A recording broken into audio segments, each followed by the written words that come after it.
बिस्मिल्लाहिर्रहमानिर्रहीम। अस्सलाम वालेकुम। मैं हूं doctor Qaiser Badshah. Welcome to my Facebook and YouTube channel. अगर आप इस चैनल पर नए हैं तो चैनल को सब्सक्राइब करें, वीडियो को शेयर और लाइक ज़रूर करें और साथ ही बेल आइकन पर क्लिक करें ताकि हर नई आने वाली वीडियो आप तक पहुंच सके। अगर आप फेसबुक यूज़ करते हैं तो मैथ्स इनोवेशन पेज को फॉलो करें। आज का हमारा लेक्चर 9 क्लास मैथमेटिक्स के लिए है।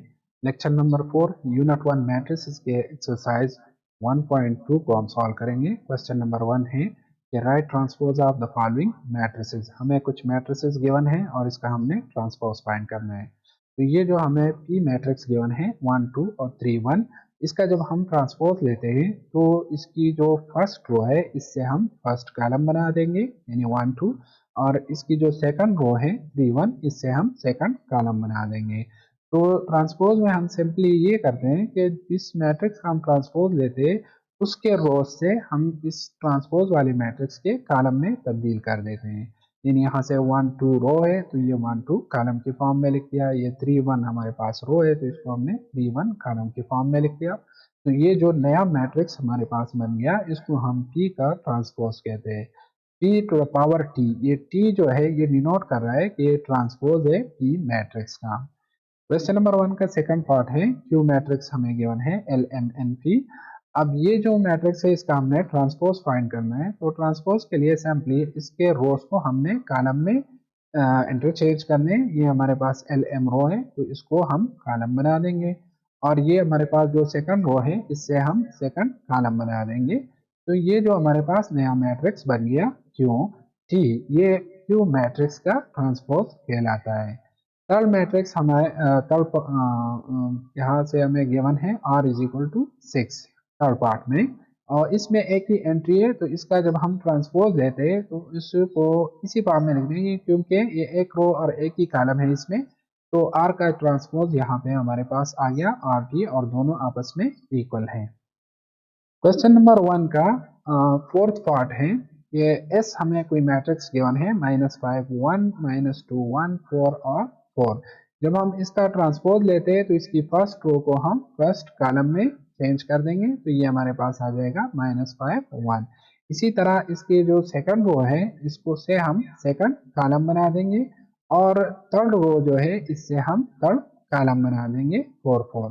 तो ये जो नया मैट्रिक्स बन गया ये हमारे पास एस मैट्रिक्स का ट्रांसपोज कहलाता है।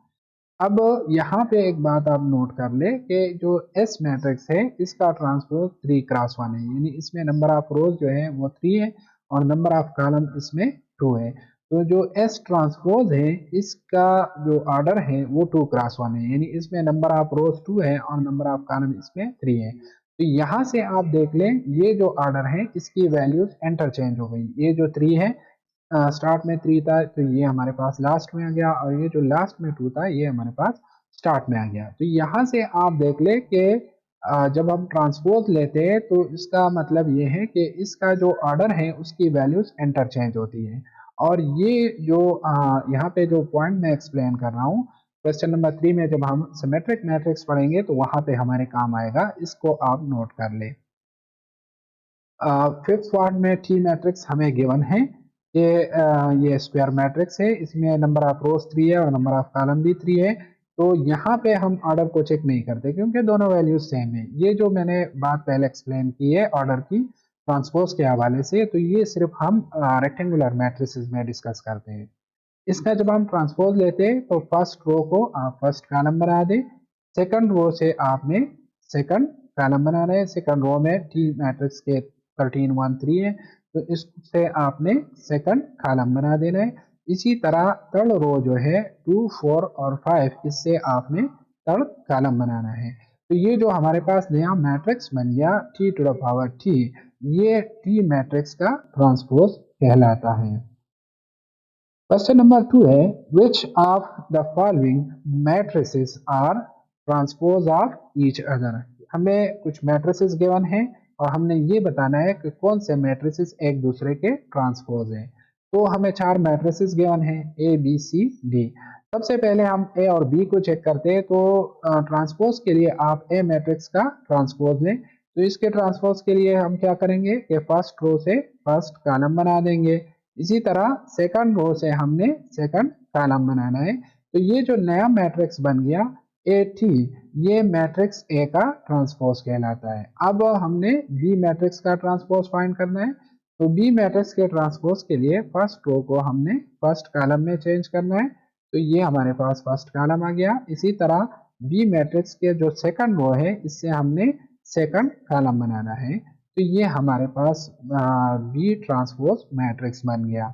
अब यहाँ आप एक बात नोट कर लें कि ये जो A ट्रांसपोज मैट्रिक्स है ये B मैट्रिक्स के इक्वल है। आप देख ले इन दोनों का ऑर्डर भी सेम है। इन चारों मैट्रिसेस का ऑर्डर 2 by 2 है, तो ऑर्डर चेक करने की जरूरत नहीं है।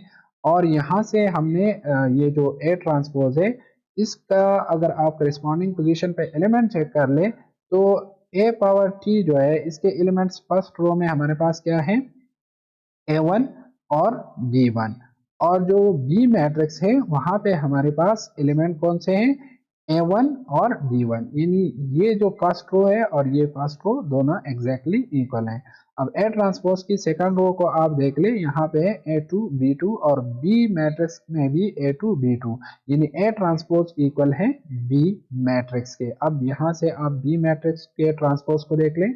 यहाँ पे हमारे पास फर्स्ट रो में एलिमेंट है A1 A2 और A मैट्रिक्स के फर्स्ट रो में भी एलिमेंट है A1 A2। इसी तरह A मैट्रिक्स के सेकंड रो में एलिमेंट है B1 B2 और B ट्रांसपोज में भी यही एलिमेंट है।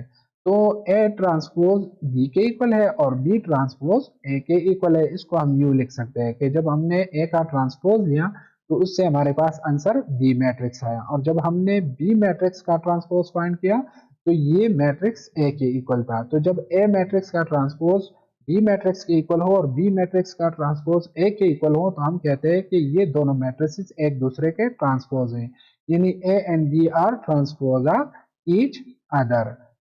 इसी तरह हमारे पास C मैट्रिक्स जो है इसका आप ट्रांसपोज फाइंड कर ले। तो ये जो इसकी फर्स्ट रो है इससे आप फर्स्ट कॉलम बना दें -3 1 -1, और C मैट्रिक्स की जो सेकंड रो है इससे आपने C ट्रांसपोज का सेकंड कॉलम बनाना है।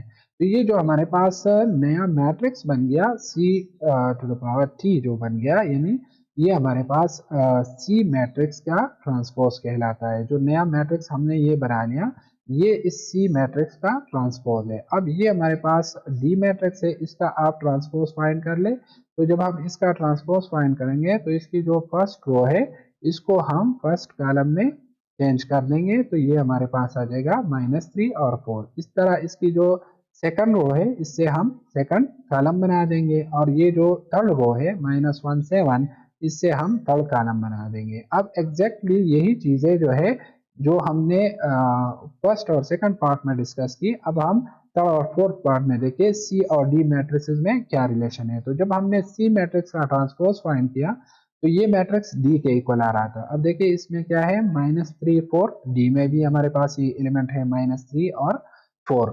C ट्रांसपोज की सेकंड रो में 1 2 है और D मैट्रिक्स में भी सेकंड रो में 1 2 है।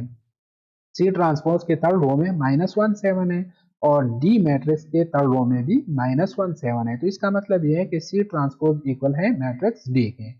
अब आप D ट्रांसपोज को देखें तो इसके फर्स्ट रो में -3 1 -1 है और एग्जैक्टली यही एलिमेंट C मैट्रिक्स में भी मौजूद है फर्स्ट रो में -3 1 -1। अब C मैट्रिक्स का जो सेकंड रो है उसमें 4 2 और 7 है, और D ट्रांसपोज का जो सेकंड रो है वो भी एग्जैक्टली सेम है, यानी 4 2 और 7 है। तो यहाँ से हम कह सकते हैं कि C का जो ट्रांसपोज है वो D के इक्वल है और D का जो ट्रांसपोज है वो C मैट्रिक्स के इक्वल है। तो यहाँ से हम कह सकते हैं कि C और D जो है ये ट्रांसपोज ऑफ ईच अदर है। Question number 3, which of the following matrices are symmetric. हमें कुछ मैट्रिसेस गिवन है और ये हमने शो करना है कि इनमें से कौन सी सिमेट्रिक है। अगर आपको सिमेट्रिक के डेफिनेशन का नहीं पता तो आप इस यूनिट का लेक्चर नंबर 3 देख सकते हैं, वहां पे मैंने इसको डिटेल के साथ डिस्कस किया हुआ है। तो अब यहाँ पे ए मैट्रिक्स हमें गिवन है 5 -7 -1 और 5। जब हम सिमेट्रिक को डिस्कस करते हैं, किसी मैट्रिक्स की सिमेट्रिक को हम डिस्कस करते हैं तो सबसे पहले हम इसका ट्रांसपोज फाइंड करते हैं। ट्रांसपोज के लिए हम क्या करते हैं कि ये जो ए मैट्रिक्स है इसकी फर्स्ट रो से हम फर्स्ट कॉलम बना देंगे और इसकी ये जो सेकंड रो है इससे हमने सेकंड कॉलम बनाना है। तो ये जो नया मैट्रिक्स हमारे पास बन गया, इसको हम ए मैट्रिक्स का ट्रांसपोज कहते हैं। अब यहाँ पे ए और ए ट्रांसपोज, इसमें रिलेशन क्या है वो हम देखते हैं कि कब हम इसको सिमेट्रिक कहेंगे और कब ये सिमेट्रिक होंगे और कब नहीं होंगे। तो देखिए ए और ए ट्रांसपोज अगर आपस में इक्वल है तो हम कहते हैं कि ए मैट्रिक्स सिमेट्रिक है। तो आप देखिए यहाँ पर ऑर्डर तो दोनों का सेम है, ए और ए ट्रांसपोज का, दोनों 2x2 मैट्रिसेस है। अब इसके करिस्पॉन्डिंग पोजीशन वाले एलिमेंट को देख ले, तो यहाँ पे फर्स्ट रो में 5-7 है और यहाँ फर्स्ट रो में 5-1 है। तो ये जो एलिमेंट है -7 ए मैट्रिक्स में, ये फर्स्ट रो और सेकंड कॉलम में है, और यहाँ पे ए ट्रांसपोज में फर्स्ट रो और सेकंड कॉलम में -1 है। तो ये दोनों आपस में इक्वल नहीं है। ये करिस्पॉन्डिंग पोजीशन वाले एलिमेंट है, आपस में इक्वल नहीं है। तो according to the definition of equality of two matrices, हम ये कह सकते हैं कि ए ट्रांसपोज जो है वो ए मैट्रिक्स के बराबर नहीं है, क्योंकि इक्वलिटी की सेकंड कंडीशन फेल हो रही है। इसी तरह अगर आप सेकंड रो में देखें तो यहाँ पे फर्स्ट एलिमेंट -1 है और ए ट्रांसपोज में -7 है। तो ये दो एलिमेंट भी सेम नहीं है, हालांकि इनकी पोजीशन सेम है, ये करिस्पॉन्डिंग पोजीशन वाले एलिमेंट है, लेकिन ये आपस में इक्वल नहीं है। तो यहाँ से हम कह सकते हैं कि A transpose does not equal to A, therefore A is not symmetric.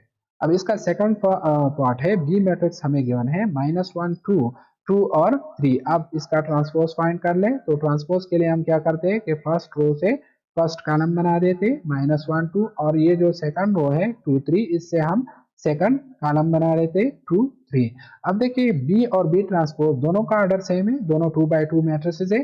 तो आगे हम इसका सेकंड कंडीशन चेक करते हैं। तो करिस्पॉन्डिंग पोजीशन वाले एलिमेंट देख ले, फर्स्ट रो में -1 2 है और बी ट्रांसपोज में -1 2 है। बी मैट्रिक्स के सेकंड रो में 2 3 है और बी ट्रांसपोज के सेकंड रो में भी 2 और 3 है। तो इन दोनों का ऑर्डर भी सेम है और करिस्पॉन्डिंग पोजीशन पे एलिमेंट भी सेम है। तो हम यहाँ से कह सकते हैं कि बी ट्रांसपोज इक्वल है बी मैट्रिक्स के। So B is symmetric matrix.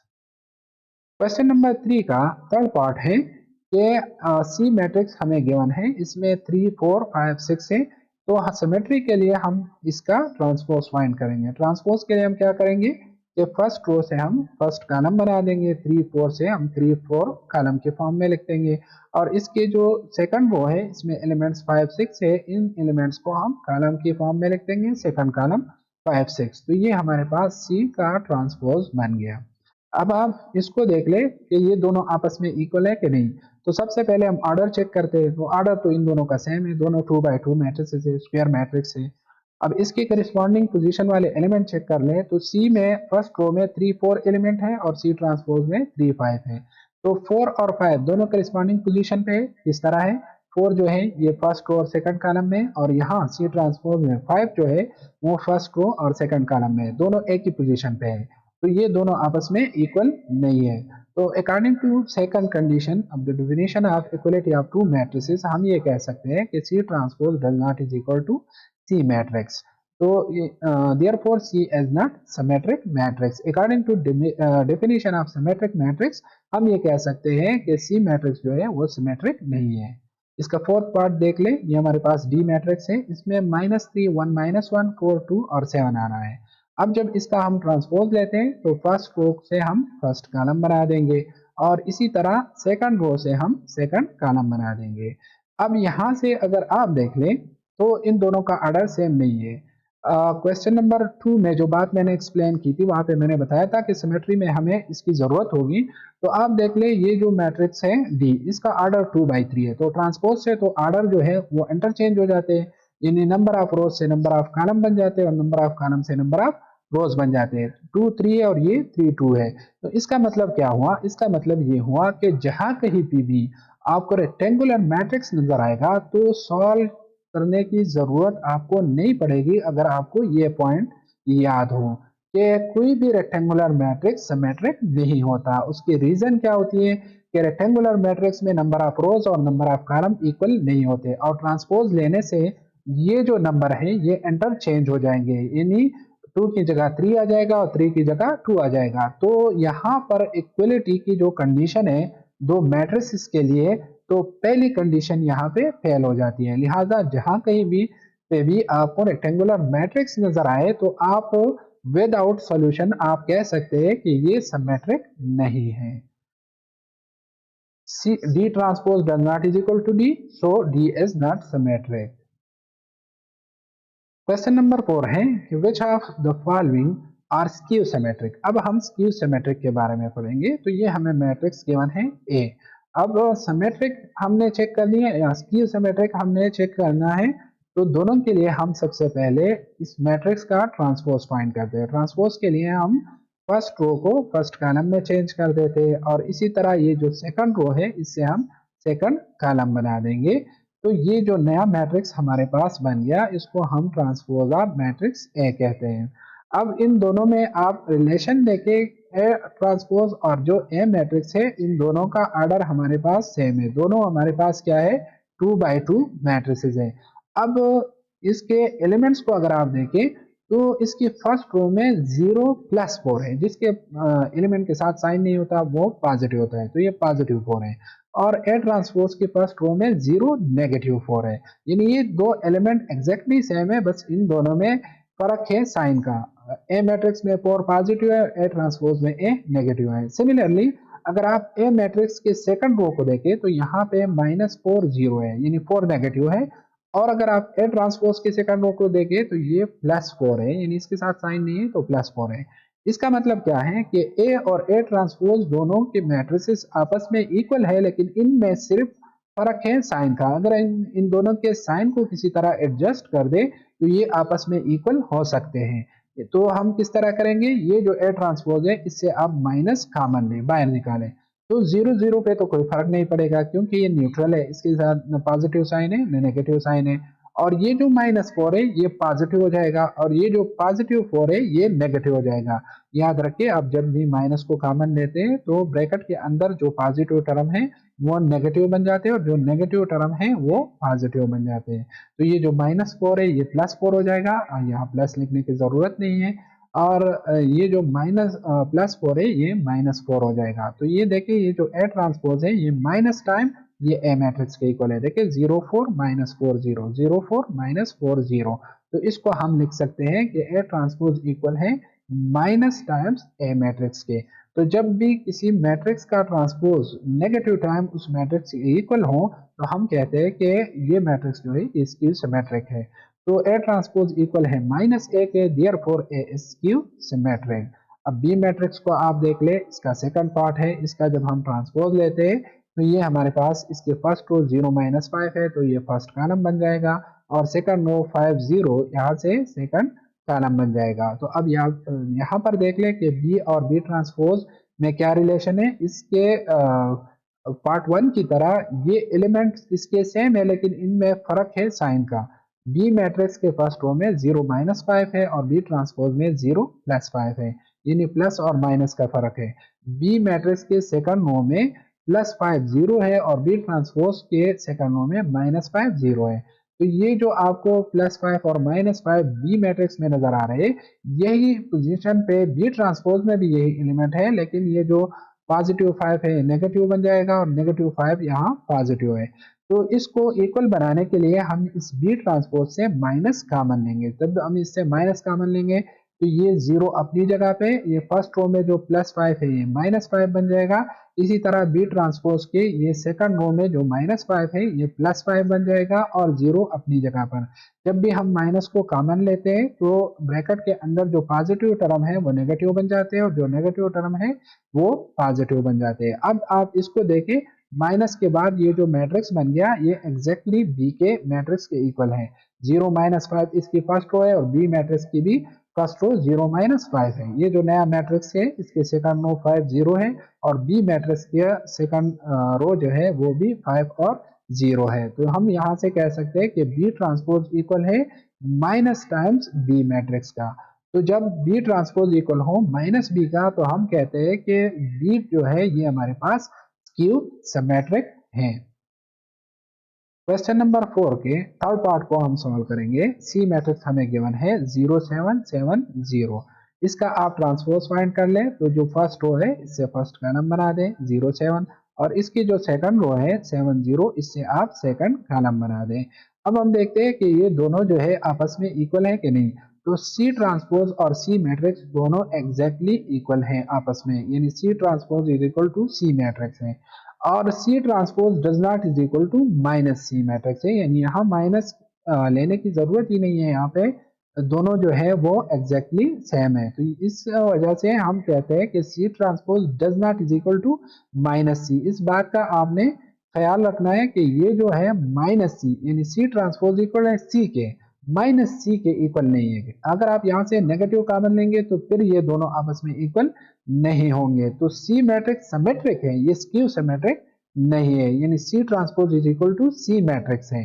तो ये सिमेट्रिक की डेफिनेशन है। और स्क्यू सिमेट्रिक की डेफिनेशन क्या है कि C transpose is equal to minus C होना चाहिए, जो कि नहीं है। Therefore C is not skew symmetric. Question number 4 का लास्ट पार्ट है, डी मैट्रिक्स हमें गिवन है और यहाँ पे आप इसका ट्रांसपोज फाइंड कर ले। तो फर्स्ट रो से आपने फर्स्ट का नंबर आना है, सेकंड रो से आपने सेकंड का नंबर आना है -301, और इसी तरह थर्ड रो जो है आपने उससे थर्ड कॉलम बनाना है -1 -2 -1 और 0।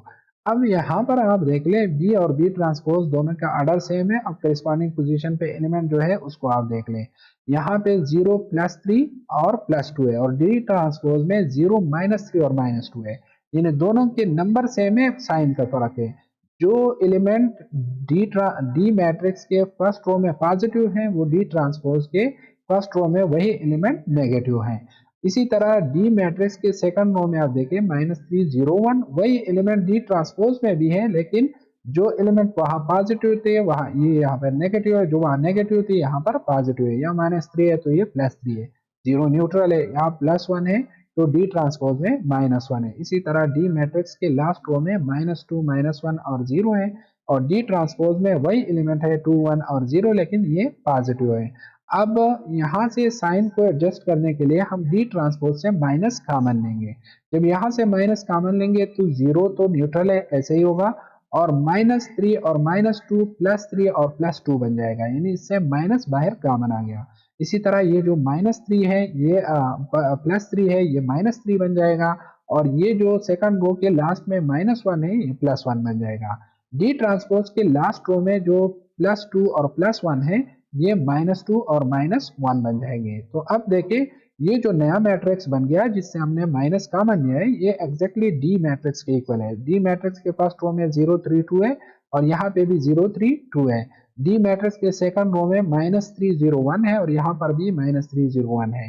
डी मैट्रिक्स के लास्ट रो में -2 -1 0 है, और यहाँ पे भी -2 -1 0 है, यानी नंबर्स भी सेम है और उसके साइन भी सेम है। तो यहाँ से हमें ये पता चलता है कि डी ट्रांसपोज जो है वो इक्वल है माइनस टाइम्स डी मैट्रिक्स के। और ये डेफिनेशन है स्क्यू सिमेट्रिक्स की, कि जब कोई मैट्रिक्स माइनस टाइम्स अपने आप के इक्वल हो तो उसको हम कहेंगे स्क्यू सिमेट्रिक। यहाँ तक हमारा लेक्चर कंप्लीट हो गया। नेक्स्ट लेक्चर में हम इंशाल्लाह एक्सरसाइज 1.3 यूनिट 1 मैट्रिसेस क्या सॉल्व करेंगे, और उससे पहले के जो टॉपिक है उसको डिस्कस करेंगे।